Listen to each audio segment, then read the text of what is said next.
Hi everyone, and welcome to another episode of Teed Up. Got the Barocca in because we're still living in COVID times and it seems to be spiraling here in the UK again. So it's a pretty much, first of all, impromptu episode, but I hope that everybody who's watching this had a great Christmas and has some really excellent plans for the new year. Hopefully 2022 is a lot better than the last 2 years of what we've had and we can get back to some type of normalcy. However, I want to talk about the NBA. Three things I want to talk about here: LeBron James, the Boston Celtics, and the rookie ladder, which is the one closest to my heart, so I'm going to come to that last. So to start with, we've got LeBron. Huge milestone for LeBron James last night. The Lakers beat the Houston Rockets 132 to 123. The occasion in the game is that LeBron becomes the third player in NBA history to reach or surpass the 36,000 points barrier, putting him behind Kareem Abdul-Jabbar, who is in first with 38,837, and the mailman Karl Malone with 36,928. So for those of you who are NBA statisticians or NBA aficionados, you'll notice that puts LeBron ahead of Michael Jordan, ahead of Kobe Bryant, and ahead of like a whole host of other legendary names that have played this in this great league. Um, for me, it's a strange one to start with because my NBA claim to fame is, and it's not a very good one by the way, is obviously being from the UK. Don't get to go to many live games. The live game that I did get to go to was LeBron James's Summer League debut in Orlando. Bought a ticket well in advance for $5, seeing that the Summer League was being played at the arena at the time, and obviously clocking maybe this guy LeBron, who was getting all the hype in high school, was going to play. He did. I could have sold a ticket for over $100 before the game, and it was, like as summer leagues work, it was a whole series of games. Got to see even Britton Johnson throwing down that dunk, which made Sports Center and ESPN. But LeBron, then you could see he was a talent, and really something which went beyond the box score. So I can always remember going into Chili's in Lake Buena Vista after the game, waiting for a takeout. Two guys who were just watching the box score. Wow, what a bust this kid LeBron James is after one summer league game. And he still put up something like 14 points and played point guard and looked very much like the second coming of like Magic Johnson in that game. And so, it was evident from that point that the kid was chasing greatness. And here LeBron sits where he's moved into third place. He's now on the Lakers, no longer on the Cleveland Cavaliers. Obviously, he's had stints back in Cleveland. He's been at Miami, but he's surpassed this 36,000 points barrier, which is a tremendous feat. And if reports are true that LeBron's interested in playing until he's 40, into playing until 40, does that mean that he's going to go after the next 2,800 plus points and try to get Kareem?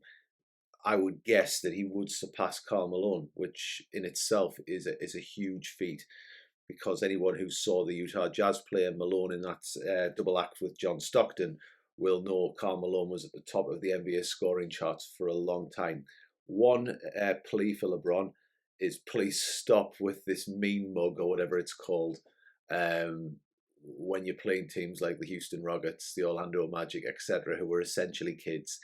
And, if you look around the league, guys like Luka Doncic, LeBron is to them what Michael Jordan would be to my generation. And when you're seeing these kids who have looked up to LeBron and they're playing on teams that right now aren't winning a lot of games, busting out the mean mug and the flex tense down and all that doesn't really work for me, especially when the Lakers are sitting with, I believe it's a record of 17 wins and 18 losses. If you're going to bust out the mean mug and stuff, do it against the Golden State Warriors or Phoenix Suns or the Bucks or the Nets. Don't do it against these rebuilding teams. I think a lot of LeBron James as a player, I quite like LeBron as a person from the bits of him I've seen.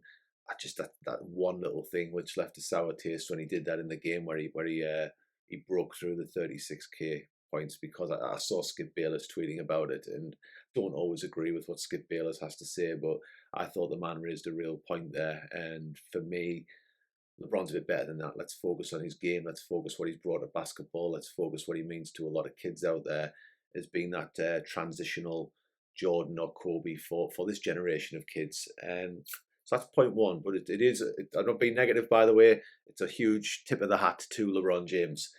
Second point, then, it's the Boston Celtics, and really the question is, what is going on? I did not expect Boston. You can go back and have a look at this. I did not expect Boston to have a great season this season. I figured they would be somewhere around the play-in, maybe seventh, eighth seed. They're currently sat in ninth. They're 16 and 18, and for me, Boston are a team that's looks like it's ready for a rebuild.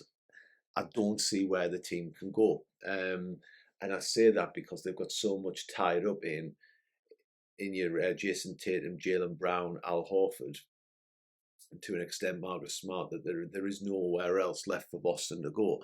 They seem as though they are in the unenviable position that the Orlando Magic, my team, found themselves in, albeit we didn't have the talent level of Tatum and Brown, for example, but where your salary capped out, you've committed to a future, your draft picks aren't going to be great. They're not going to be like high end ones. So you're going to have to really pluck something good out of like great scouting out of the mid first rounders, etc., or even the second round picks.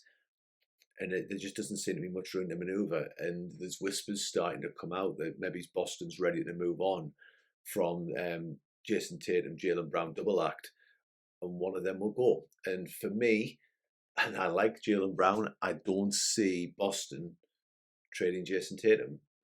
That's the one I think they'll stick with. So I was having a think today of like, what would happen? Hypothetically, where does this go? Who would be great suitors and trade partners for the Boston Celtics? Because you've got this added barrier now of teams not making moves due to the COVID situation and players constantly in and out of protocol. It seems as though every day you're getting a host of players who've gone into like COVID isolation, and you're starting to get others who are coming out. And really, I thought about two teams who also need to make moves. And the two teams are the Indiana Pacers and the Portland Trailblazers. I did not include the Philadelphia 76ers on this list because I don't think Boston are going to be the team to make that move with Philly. So obviously the whispers are strong that Indiana is also looking to make changes, and they're looking to offload Miles Turner, Domantas Sabonis, Caris LeVert. A trade that works, and I'm not looking to get flamed here, and I'll say this as someone who likes Jaylen Brown. I admire the way he approaches the game, but trade machine would accept Josh Richardson and Jaylen Brown going out, and Domantas Sabonis and Caris LeVert coming back. Why would you do that? Well, if you're Indiana, you get Jaylen Brown. You get an all-star. You get somebody who you can. If you go into rebuild, you've got that guy locked up on a contract, and someone you can move forward with, and perhaps as well, it's forming that backcourt with Malcolm Brogdon. Do they keep Miles Turner then? Do they look at it and go, right, okay, we've got three guys here. What can we get in the big man draft that's coming up? And can we go from there as early as next season? And that's the first point. Why for Boston then? Firstly, Caris LeVert, he's not Jaylen Brown, but he's a pretty good player. He slides into the two guard position. But mainly it's what's had to happen in the front court. I feel as though Boston's been trying to solve this conundrum for a while now. They've brought Al Horford back, but they've been struggling to replace Al Horford since they got rid of Al Horford the first time round. They've got an older Al Horford back now, but what they do get back is a multi-skilled all-star in Domantas Sabonis, and he fits that power forward center position for them and gives them, a high-end big and just a different system they could maybe play. It allows Boston to approach the game differently. It gives them options. Sabonis is a guy who can stretch the floor. He can work outside the paint as well as in it. It's a different angle because I just feel like options are exhausted. And if you were looking to upgrade overall the starting five, if you can run with Horford, Sabonis, Tatum, LeVert, and Marcus Smart, it gives you a stronger starting five, I would argue, than what you're getting from Jaylen Brown and Josh Richardson. And I'm talking that overall. I think in the trade, I think Jaylen Brown's the best player overall in the trade, but that's not to throw any shade on Sabonis, who I think is a cracking player and is one that I wish the Magic had kept a hold of. The second trade's a one that I think would be a huge win for for Boston. I'm not totally sure whether Portland would go with this, but if Dame Lillard is ever going to go, would a package of Jaylen Brown and Marcus Smart actually be enough to get Lillard out of Portland? I'm not sure, if I'm being totally honest, but numbers wise, it would work eventually. You might have to wait, I think, till January because Smart signed a contract, but it is a one that would work. I think it's a one that's a lot better for the Boston Celtics landing Dame than it would be. But if you were to look at it for Portland, they get back an excellent defender in Smart, a real, like a real pest. He's a nightmare for people to play against. And they do get an all-star back in Jaylen Brown. So it's there, it's an option. I can't see that one, but, I thought I'd throw it in there and see what people think in the comments. And the last one's the Kia rookie ladder, and I'm a very happy Orlando Magic fan today. And it's happy because we're taking small wins here in Orlando at the minute, and just to get any type of national recognition or recognition from the NBA and journalists is a huge thing at the minute because it's felt like some type of backwater in recent years. Last night, Orlando lost to Milwaukee. At one point, it looked like getting really messy, and then at another point, Orlando narrowed this huge insurmountable lead down to 6 points, and it was behind the play of really, yeah, RJ Hampton played well, Gary Harris played well, Robin Lopez and Wendell Carter all played well, but the man who led it was the rookie Franz Wagner, and he scored 38 points. And if you watch the game, at times when he was playing as a point guard, guarded by Drew Holiday, anyone who's watched the NBA knows how good a defender Drew Holiday is. And at other times, going in the paint up against Giannis, and at one point even like Euro stepped around Giannis Antetokounmpo, who was an unbelievable defender, and he's put 38 points in. He's doing this as the number one option on the Magic, whilst the likes of Cole Anthony and others have been out due to the injury and COVID protocols. Wagner has seen the ball in his hand, and it's kind of accelerated his development as a rookie. And the result is that since he's become the number one option, Franz is averaging over 19 points a game, and he's doing it efficiently. Why does that excite me? Well, first of all, it's a legitimate, if Franz keeps this up and he is the number one option, or he is forming this double act that seemed to be forming with Cole Anthony, this 1-2 punch, if Franz can keep this output up and is averaging 20 points a game for the rest of the season, it makes the Rookie of the Year race a legitimate 3 to 4 horse race, in my opinion. Evan Mobley, I can't speak highly enough about. His impact in Cleveland has been supreme this season. And Scottie Barnes has been excellent for the Toronto Raptors. I spoke about him in an earlier video. And then Cade Cunningham is getting healthy and he's coming up on their tails. I think there's 3 to 4 players in that, but one of them is certainly Franz Wagner. And if Wagner's going to put up 20 points a game, if he's going to be this Iron Man amongst rookies, playing these minutes, handling the ball, playing point guard, playing small forward, playing power forward, and doing it in the efficient and smart way that he is at both ends of the floor, because the guy is a very good defender as well. You cannot discount this, and it's interesting that he's now getting this national recognition from the media. For me, it's very heartening as a Magic fan, and here's why. I think nobody expected Jalen Suggs to fall in the draft. I believe that the Magic anticipated that they'd be taking Scottie Barnes with the 5th pick in the draft. Toronto took him. Great pick for Toronto. Orlando were given the no-brainer pick of Jalen Suggs. Orlando did the pick. And to be honest with you, like the scouting would not have been focused there, in my opinion. I've heard that the scouting was focused elsewhere. I don't think Suggs worked out with the Magic. Magic made this no-brainer pick. Suggs came in and he's not really getting the love maybe he deserved. Like Jeff Turner, who's a Magic commentator, former player for the Magic as well, likened his stat line and production to that of Darius Garland. And you can see it's almost identical in their rookie seasons at this point. We all know what Garland's doing this year. However, Suggs on the defensive end of the floor is in the same bracket of the Marcus Smart, Drew Holiday, where he's just one hell of a perimeter defender. He'll go in the paint, he'll take charges. He's brave, he's athletic, he's big, he looks the part. That's because he is the part. And defensively, he is elite already. And you can see since he went down with the fractured thumb, the impact it's had on teams playing against the Magic, particularly on the perimeter and 3-point shooting. However, the offensive end took a bit longer to click, and that's not uncommon. It happened for Garland, and if you cast your mind back further in NBA history, it happened as well for Chauncey with Chauncey Billups. Billups, if you remember, was drafted by the Boston Celtics alongside Ron Mercer when they were in a rebuild, and it was a young backcourt, two rookies. Well, Orlando has something similar with Cole Anthony, where you've got a second-year player and a first-year player coming together, trying to figure it out. Statistically, this happens. The point guard's hard to play. It's even harder to play when you're on a young team, a rebuilding team, and in a young backcourt.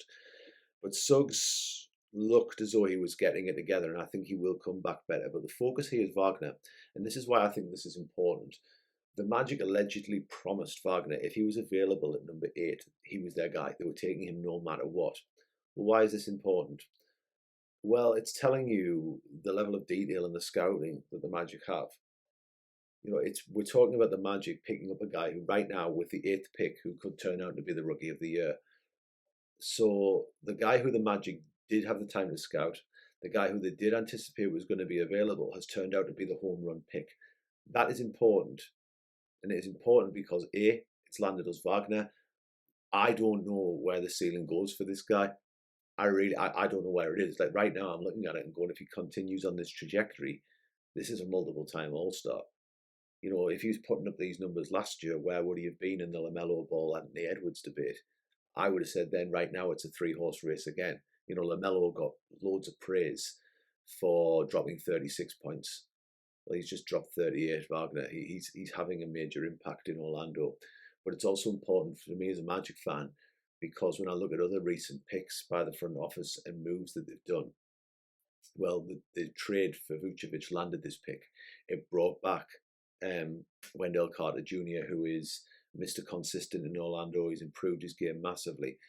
If you look at other trades they've made, the James Ennis trade, that was a good move for the Magic. It was a desperation move, but it turned out to be a good move.